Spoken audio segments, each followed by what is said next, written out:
look, the Texas Department of Public Safety and Texas Rangers are in charge of the investigation. I'm not law enforcement, so I'm not privy to that. But look, I've been to the same, I was at the briefing that Governor Abbott got.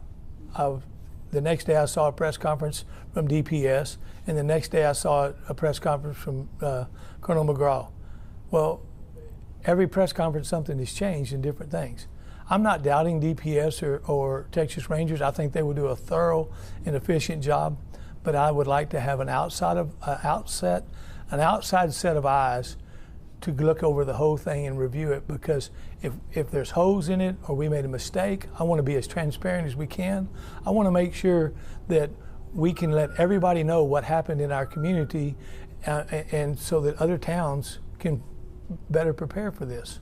That was my whole deal, because sometimes it's better to have that outside set of eyes looking at something, because these guys are consumed with it. Now you're going to bring a fresh set of eyes after the fact to review what they've looked at. Yeah.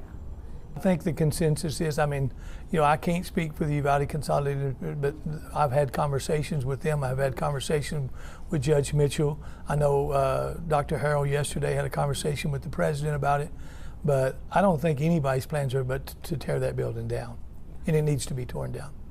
I would never expect a child to have to ever walk in those doors ever again. That building needs to be gone, taken away, and gone.